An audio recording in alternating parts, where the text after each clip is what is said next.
Welcome to Never Again Is Now, a podcast about anti-Semitism. In today's episode, we discuss American media, how they are sometimes biased against Israel, or are they not? And if so, what is causing this bias? I'm Evelyn Marcus, and in addition to being a psychologist, I'm featured in a documentary about anti-Semitism, Never Again Is Now. I am a Dutch Jew and a daughter of Holocaust survivors. In 2006, I emigrated to the United States because of the rising anti-Semitism in Europe. I am Phyllis Zimbler-Miller. I grew up in the Midwest in the town of Elgin, Illinois. It was not a Holocaust survivor community. Our parents and grandparents had come at the turn of the 20th century to escape the Tsar and other pogroms. And yet, in 1970, only 25 years after the end of World War II and the Holocaust, my U.S. Army officer husband and I were stationed in Munich, Germany, and this changed our lives forever. Daniel Greenfield is an Israeli-born columnist and investigative journalist who writes about Jews in America, the radical left, the Middle East, and Islamic terrorism. He has columns in Front Page magazine and JNS, the Jewish news syndicate, and his op-eds have appeared in Newsweek, the Jerusalem Post, and Gatestone Institute. He's a Shillman Journalism Fellow at the David Horowitz Freedom Center. Daniel, welcome, and thank you for coming on our show. My pleasure. Thank you so much for having me on for this important conversation. Phyllis. Yes. Do you think that there is extensive media prejudice against Israel in America today? And if so, how does this manifest itself? There's no question that there is extensive systemic bias. We see this every day when we pursue the media, when we peruse the media.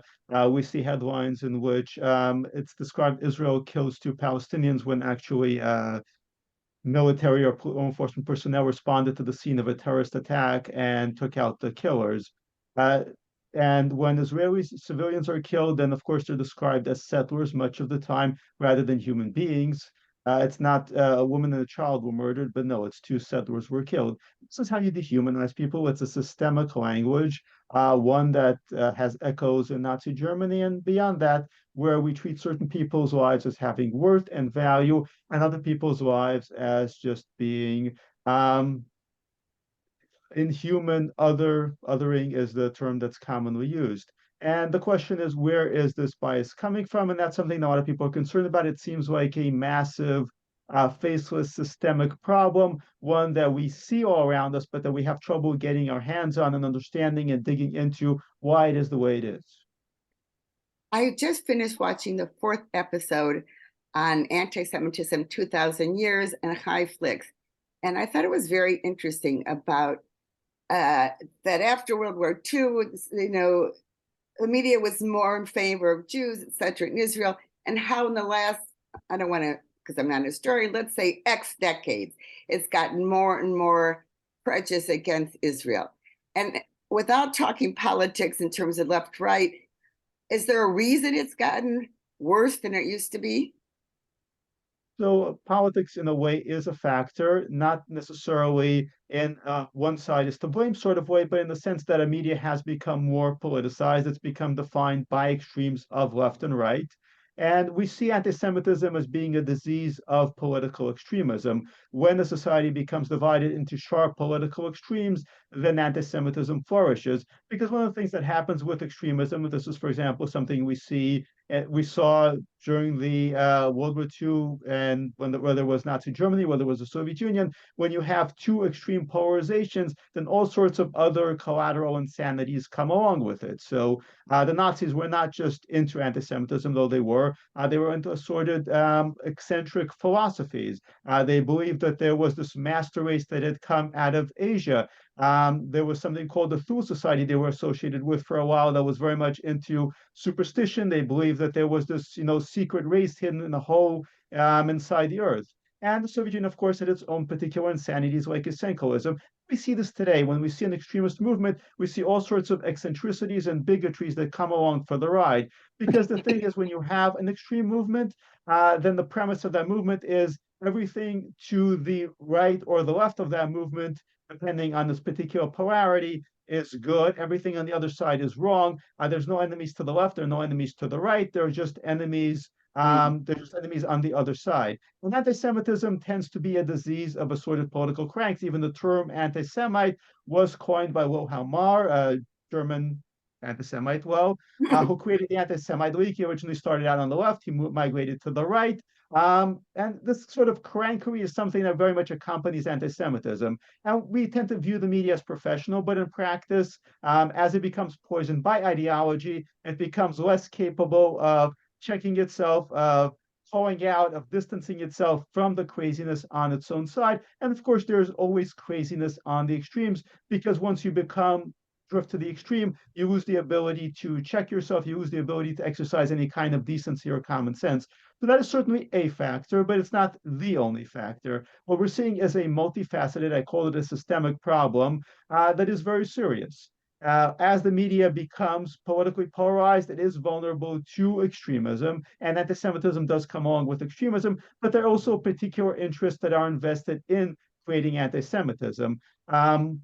Obviously, a good deal of the anti-Israel narrative in the country was originally generated by what was called the Arab lobby at the time. It was often dominated by Saudi Arabia, by a handful of very wealthy oil-rich countries that conducted a very successful campaign to plant a lot of resentment, a lot of anti-Israel narratives.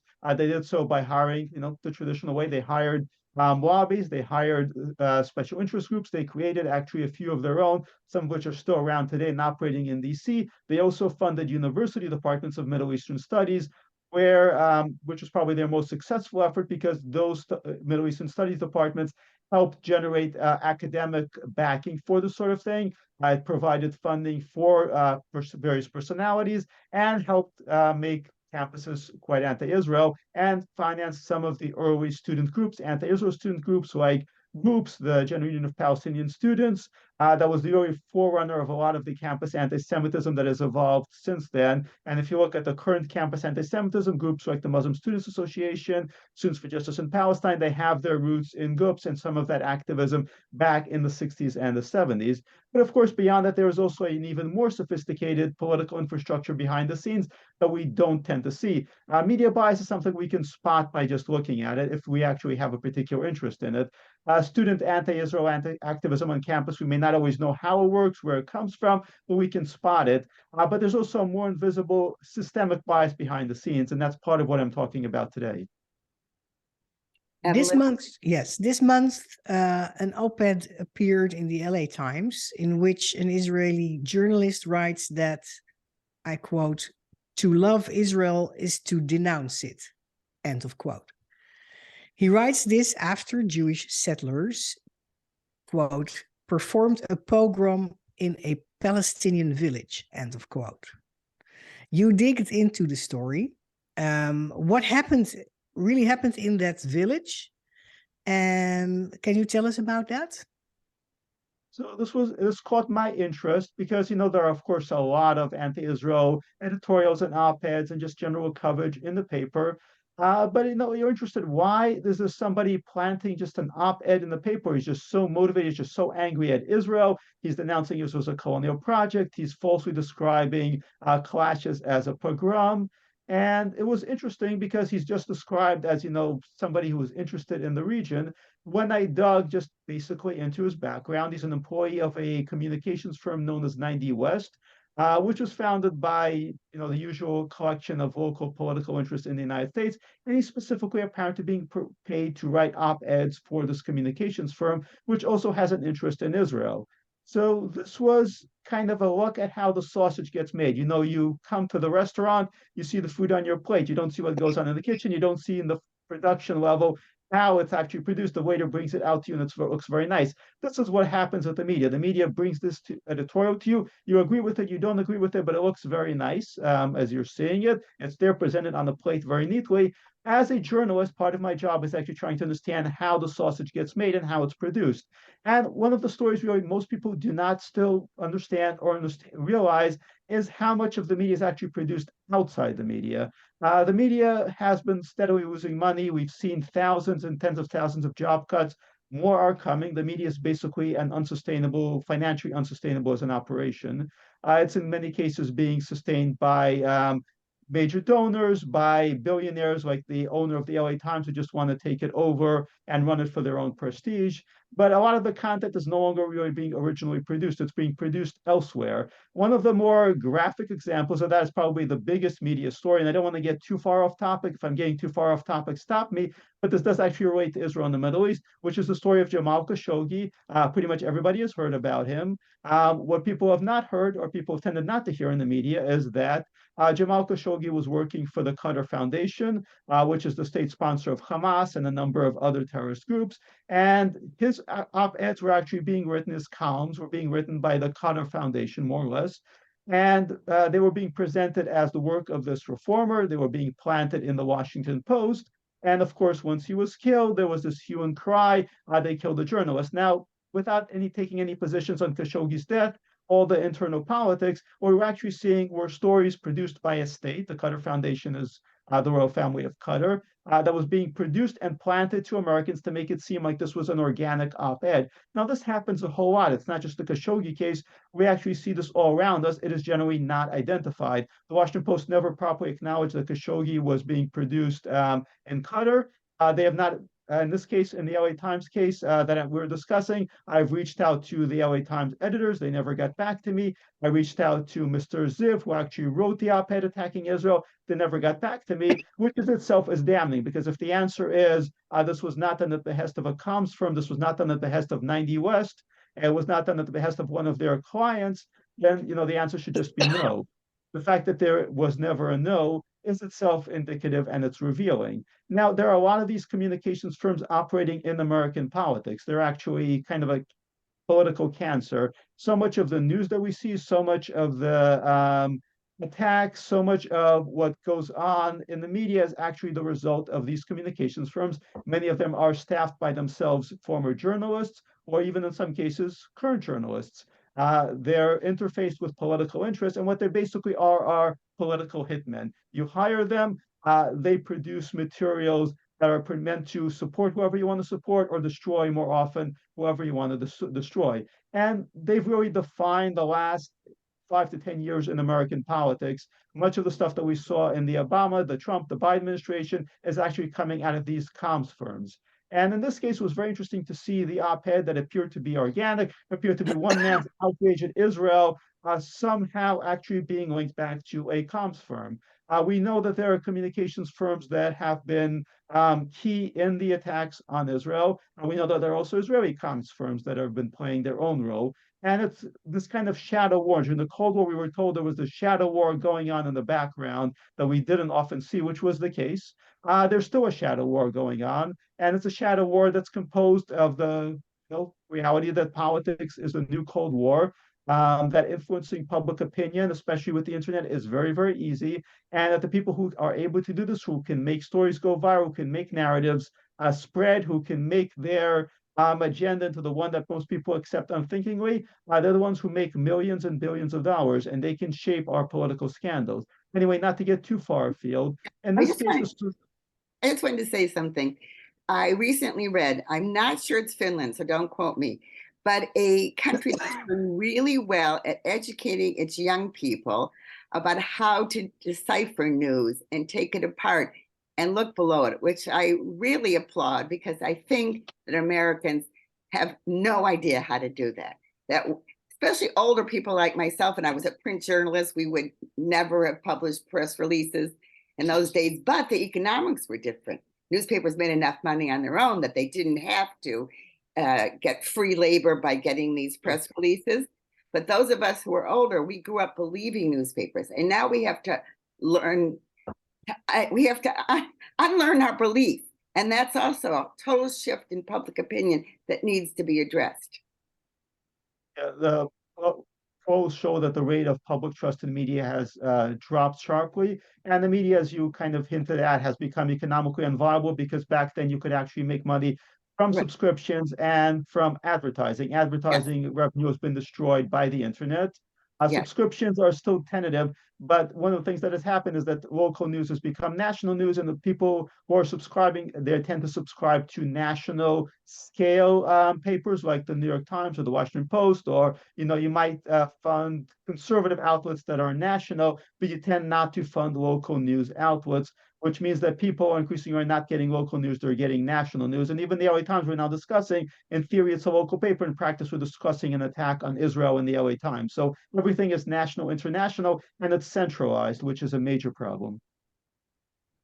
Um, can you tell us a little bit more about what you found about this organization that planted this op-ed in the LA Times and the author? So the author is a man named Nadav Ziv. He works for the comms firms, as I mentioned, named 90 West, which was founded by a former veteran of Governor Deval Patrick in Massachusetts. This is inside baseball stuff. In theory, they're focused in Massachusetts, but when you look behind the scenes, there's also the founder was also interested in Israel. Now, is this a comms firm that is working for pro-Israel clients or anti-Israel clients? This op-ed would suggest that they're actually being marketed precisely because they have this Israel identification. They're being used to go after Israel. I don't have further evidence because nobody has gotten back to me, and there's a kind of a wall that forms up unless there's a serious investigation. In many cases, the comms firm don't have to disclose their clients, so we don't know. It's a black box, literally. But it actually raises certain interesting questions. Now, I should discuss the actual case that he was writing about a little bit more in question, because this was something that went viral. And it's another example of how the media spreads a particular narrative without actually engaging in any insight in it. A lot of people did see that there were clashes between local Jews living in the area, described as settlers, and members, residents of a Muslim settlement there named the Hawara, and they've gotten no background on that at all. So this village, just prior to that, two Israelis driving through it were killed. Subsequent to those clashes, two more actually Israelis were shot at. Beyond that, this village is on a road. The road leads to various. So when you're living in that area, and we kind of get this whole media narrative where there's an apartheid wall, there are these separations. In practice, Israelis and Arabs, Jews and Muslims live on top of each other in Judea and Samaria, what people call the West Bank. They shop at the Arab Muslims tend to come into Jewish villages. They shop at the stores there. And to get to particular areas where Jews live, they have to drive through these Arab Muslim villages. Hawara has become notorious for engaging in violent attacks on Jews driving through there. And they can spot the Jews because they have different license plates, at which point locals have described that every day a car is getting stoned. And by stoned, that doesn't just mean, throwing a rock. It means they're dropping cinder blocks from roofs. They're throwing fireworks, they're throwing explosive devices. People are repeatedly injured. And even if you're come through with no harm, people are throwing fireworks and rocks at you. And you have mothers with children just driving through there. So it's an ongoing state of terror. And after the two murders were committed in Hawara, the village decided to start handing out sweets, shooting off big fireworks to celebrate. And you're mourning the loss of people you knew, friends and neighbors, family members, and right out there you can see fireworks going off in celebration of their murders. People got angry. They got angry. They came to the village to protest. There were some violent clashes. There was a fire in a junkyard. This was pretty much what happened. As a response, of course, the media blew this up. There were international condemnations. There was outrage. There was, how could Jews do this sort of thing? Well, I agree, it's not ideal. But on the other hand, if you live with terror for years, for decades, day after day, and on end, a certain amount of anger, a certain amount of outrage is understandable. It was a far cry from, again, the systemic ongoing murders of Jews and ongoing systemic celebrations of this by entire villages, by entire towns. In the case of attacks in Yerushalayim and Jerusalem, all the Arab neighborhoods began shooting off fireworks and handing out sweets to celebrate. This is basically a situation where you have one side that glories in murdering men, women, and children from the other side. And that's And it that's should the not be part this way. that's the part that we don't read so much in the newspapers or see in the news. So, Daniel, you mentioned earlier in this conversation that some decades ago, Saudi Arabia was an important financing force, I think you said, or founding force of, let's call Yes. it, the anti-Israel bias in the media and in academia. How is that today? Because Saudi Arabia and Israel have come closer together. They collaborate more. There are the Abraham Accords in the Middle East, where Saudi Arabia is not officially part of, but it endorses it unofficially very much. So are they still working in American media against Israel? So one thing I know, people are very excited about the Abraham Accords. You know, it is there's certainly a big development, but they're not as big a development in some ways. It's not the end of the conflict. If you look at a lot of what Saudi Arabia, for that matter, the UAE and other countries are doing, it's still anti-Israel. They're still consistently voting against Israel at the UN. They're still funding a lot of anti-Israel activity. The Abraham Accords means a kind of normalization. It's certainly progress. It's a big step in many ways, but it should not be taken to assume that all the bad old days are behind us. They're most certainly not. And for that matter, even beyond funding anti-Israel propaganda, some of the countries involved are still very much funding terrorism against Israel, for that matter. So it's a huge improvement by the standards of what existed. If you look at the kind of cold peace that Israel had with Egypt or Jordan, those are based on no normalization, which means you couldn't even have visitors. People might have seen the musical or the movie The Band, which an Egyptian band goes to Israel and it gets lost. This is, of course, an Israeli production. It is complete fiction. Egyptian artists generally cannot travel to Israel. If they do travel to Israel, they face a boycott at home. They face sanctions. They face worse than that. So the Abraham Accords have been more open than that, but they're still based on the premise that Israel and some of these Gulf Arab countries have common enemies. It doesn't mean that everything is torn up. It doesn't mean that we're all great friends now, because in the Middle East, really, even the countries that are supposed to be friends are really not friends. There is always tension. There's always a balance of power. So the Saudis are still funding plenty of anti-Israel activity. They're not doing it with the same frenetic efforts that they used to do it, particularly in the 60s, the 70s, the 80s, when it was really very obsessive, in part because the Saudis have seen that a lot of what they relied on has been weakened when the Muslim Brotherhood took over Egypt. When Saddam Hussein fell, they found themselves faced alone with the threat of, on the one hand, Islamic insurgents on the one hand, and Iran and the Shiite expansionism on the other. So they want a kind of a balance of power. But, the Saudis just signed an agreement with Iran under the aegis of China. This is just how the region plays out. My enemy is my enemy. It's also my friend, and my friend is also my enemy.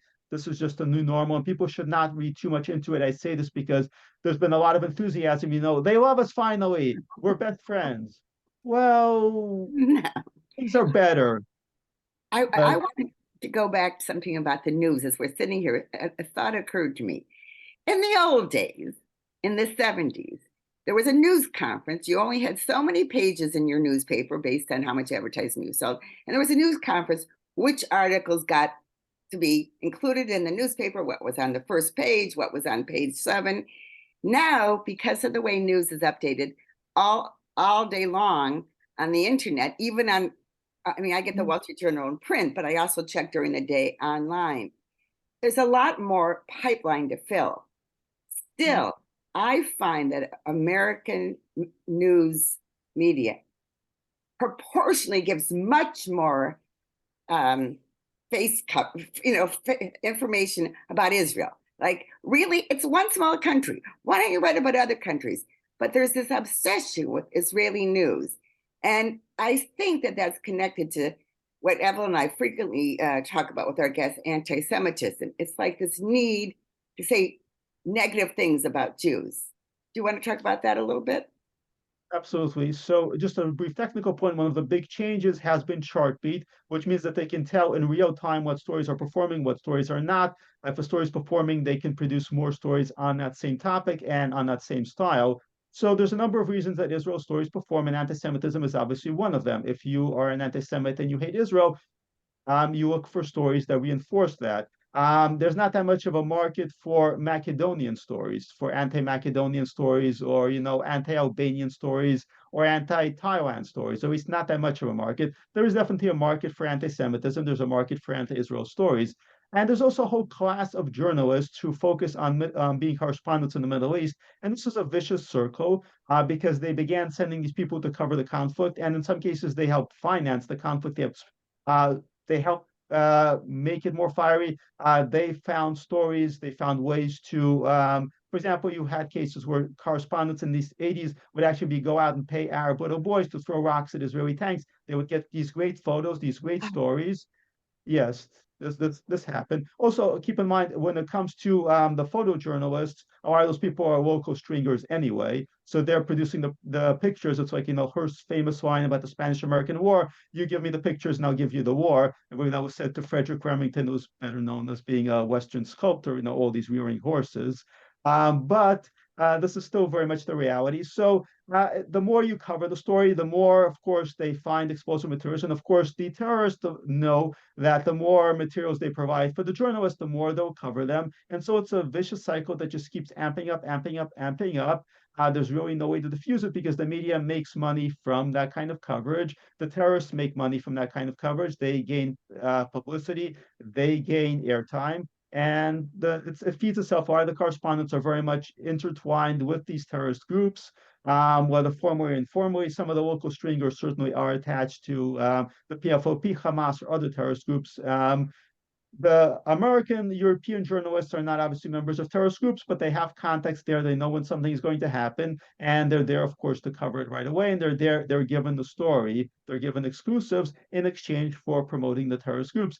The Israeli government, with its Hawara, has tried to cultivate journalists, but it's been largely a failed strategy for a variety of reasons. As a result, you have a pipeline, as you said, for anti-Israel stories. And because Israel is of so much interest to Jews and to people who hate Jews and to people for whom, the explanation of everything is Israel, well, it becomes very useful. And there's also a systemic influence operation, which I briefly touched on earlier, that also finances these kinds of stories. So one of the big developments has been the conversion of the media to nonprofits. The obviously prototype for media nonprofits is NPR, and NPR actually has some of its coverage subsidized by various foundations and nonprofits who pay it money to cover particular things. And this happened very strikingly during the Iran deal. NPR was taking money from, I believe, the Rockefeller Brothers Foundation, which was one of the main lobbyists pushing for the Iran deal. Much of the funding for agitation for promoting the Iran deal actually came behind the scenes from the Rockefeller Brothers Foundation. If you recall that the Rockefellers back in the day were oil money, today they claim they're not into oil anymore, but they seem very interested in the Iran deal for reasons of their own. In any case, NPR was taking money to cover the Iran deal from the people who were pushing the coverage of the Iran deal. So the conflict of interest there is very, very obvious.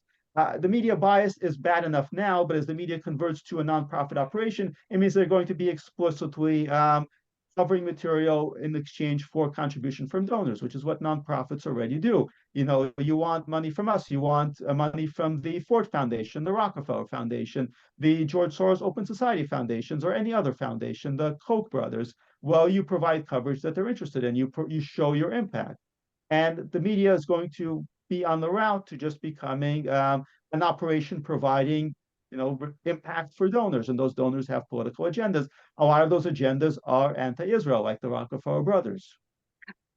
Okay. So could our listeners find out who are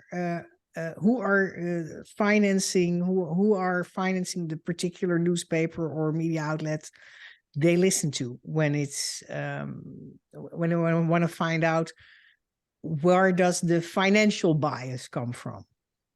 So NPR at least tends to somewhat disclose that we've been supported. We conducted the story with support from, let's say, the Rockefeller Brothers Foundation. But unless you are literate enough to know what the Rockefeller Brothers Foundation is doing politically, that means nothing to you. There are a lot of these foundation names. for that matter, there's nothing stopping them from just spinning off another foundation whose name you don't recognize and attributing funding to that mechanism. And the media's conversion hasn't to nonprofit status has not quite happened yet. We see it mostly in public television, but it is on the way, and there's nothing actually forcing them to disclose their donors on any particular story, which means that it becomes invisible, which is a problem. And there's actually a number of other funding mechanisms for this already. There have been foundations that have actually started embedding journalists within newsrooms. The newsrooms themselves, the newspapers themselves are in theory businesses, but they're accepting these nonprofit, fellowships for journalists, and that's often not disclosed. And those journalists are tasked with covering specific areas. For the most part, they've been covering things that are kind of like social justice, the prison system, income inequality, and local papers. But there's no reason to think that we're not going to see fellowships for these journalists on the Middle East. And this is, by the way, something that pro-Israel groups should be involved in and should be doing. That's what I was going to say. To expect our listeners, although we would love them, to every news article that they read to then do the digging that Daniel does is not realistic. So there needs to be organizations that actually do this and then send out information so that the rest of us know the slanted news that we're reading. And I think that this has not been done enough by Israeli organizations and Jewish organizations in the United States. We just tend to believe that people can figure out the articles themselves, but I don't think that that's realistic. No, it's absolutely not realistic. There have been a few pro-Israel, anti-media bias organizations, Honest Reporting, Camera, both come to mind. Yes. Emmett does some good work. Yes. There was Flame, Facts and Logic in the Middle East. I'm not sure of their current status at the moment. The thing is that they are very much outmanned and outgunned. You have Ira Stoll at the Allgemeine, whose beat is just covering the New York Times. That is all he does. And even there's no way to cover everything the New York Times is doing to attack Israel. And that's one paper. So, the reality is the most practical thing to do, first of all, is just to be skeptical of whatever anybody is telling you. And that includes me. Be skeptical of what I'm telling you. Do your own research if you have the time. Most people do not have the time. Be skeptical, but just understand in general. Don't take what the media is telling you at face value. The media is often trying to create a panic over some breaking event that has happened. Hawara was a typical example of that. And you suddenly are deluged with this outcry of people wringing their arm and going, "Oh no, this is horrible. This is a crisis. We need to be paying attention to this right now." Your first response that this is a crisis and you need to be paying attention to this right now, unless it's a tornado headed your way or a major disaster of some kind, is take a breath, take a step back. It's probably not that big of a crisis. As a non-Israel example, there have been people predicting World War III in Ukraine, nuclear war for 6 to 7 months now. And I've been telling people, take a breath, take a step back. No nuclear war. There's no nuclear war happening. The people telling you are trying to drive you crazy because it gives them clicks, because it gives them attention. When it comes to a lot of Israel events, there's been nonstop hysteria, whether it's judicial reform. 100,000 people are protesting in the streets, 200,000. Just by way of context, in Israel, getting 100,000 people to protest in the street is surprisingly easy. I actually did a workup of all the times that you got 100,000, 200,000 people to protest in the streets. In Israel, it's like in France, they love to protest. They will go out into the street in huge numbers. Americans don't have the context for this, and you can't expect everybody to know this or to do all the background. Just be skeptical, for God's sake. That's what I tell people. Take a step back. Whatever hysterical thing they're telling you right now, take a step back. There's an agenda, and the agenda, first of all, is to drive you crazy. And the second agenda is to push their politics, whatever that may be at any given time. If you don't let them drive you crazy, you're already ahead of the game. I like that very much. If you don't let them drive you crazy, you're already ahead of the game. Evelyn, do you have a last question before I'm going to ask Daniel for his last words? If individuals, our listeners, people in our audience, or we ourselves, meet somebody who says something anti-Israel that we know is biased, how would you recommend us to react? Well, depending on the specific case, you can actually tell them what the truth is, or you can ask them, this is kind of what Phyllis said, why are they so obsessed with this tiny country in the middle of the country that you can actually walk its length if you put in a few days? This country is not at the epicenter of the Middle East. That's one thing Abraham Accords actually proved in a way. It's not about Israel. It's not about the so-called Palestinian cause. The Iraq war, our Sunnis and Shiites killing each other in Iraq is not about Israel. The various conflicts in the region are not about Israel. Why are they so obsessed with Israel? That's a basic question.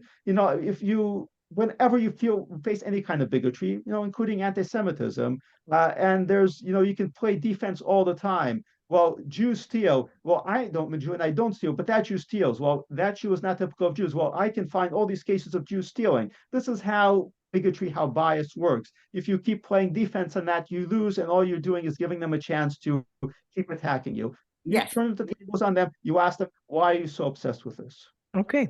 Yes, I think that's very good. Yes. Evelyn and I are both fans of assertiveness training, in which you learn that every time you defend yourself, you just give them a chance to come back.